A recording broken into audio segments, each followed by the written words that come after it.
Hi, my name is Chris Sang. I'm in Hour 7, Pod 6, and this is the overview and Chapter 1 assignment for Winter Biology Book Club, or BBC.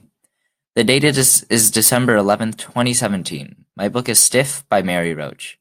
I have not read any other books by her and haven't even heard about them looking at her publications.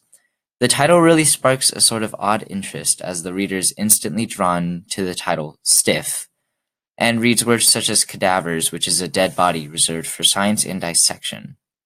Obviously, it is intriguing, but at the same time also somewhat disturbing. The book was published in 2003 by W. W. Norton and Company in the US. The book is 304 pages long. The book jacket also has a subtitle reading The Curious Lives of Human Cadavers, which brings up questions on what exactly is a cadaver. When looked up, a cadaver is a human body reserved for science and dissection in the name of education and development. There's one picture at the bottom of the bottoms of 2 feet, which implies a pair of feet belonging to a dead person, and this picture kind of repulsed me a little bit. It was interesting to see at best. I believe that the purpose of this book is to make the people aware of the problem that Roach believes is going to upset all of humanity. The intended audience is everyone who can read and understand the text, as this is the sort of read, it's a warning that could happen in the future. And it's supposed to make you feel bad about the future, so the book does not really have a widespread good appeal. I have read quite a lot about these sort of tragic books before, for example Fahrenheit 451 and Brave New World.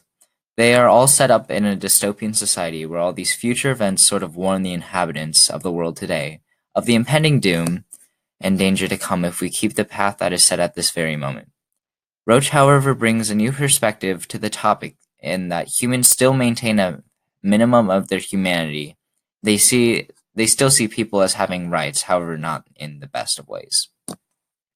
The chapter's title is A Head is a Terrible Thing to Waste. There is no real message or theme.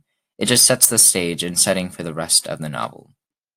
The quote that gave me the chills and really stood out from the rest of the chapter was when the narrator is finishing the chapter. At the last sentence he says, "May she rest in peace." I hear it as pieces, but that's just me. And that was on page 33. This quote kind of rattles my bones a little bit because it's just creepy. One quote that resonated with me was, "Does the deceit compound the crime?" On page 24 in the second paragraph. This comment raises the question of moral integrity and its validity to people who don't know. And since I have some pretty stubborn morals, it resonates with me. It really gets me going. The chapter, however disturbing, did intrigue me and made me want to read more.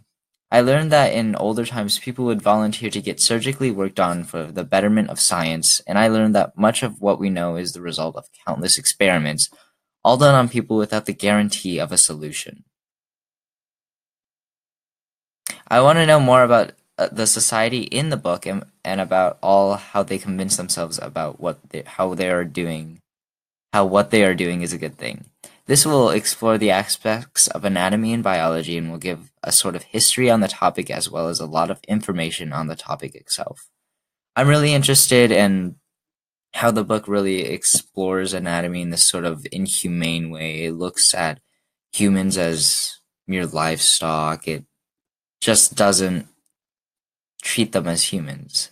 They say that they give them all the rights that a human would have if they were alive, like the blurring out of their faces in pictures, but they really don't give them a choice. They get the organ donation checkbox, and then they just sort of do whatever they want. They experiment on them, and they even teach kids off of them.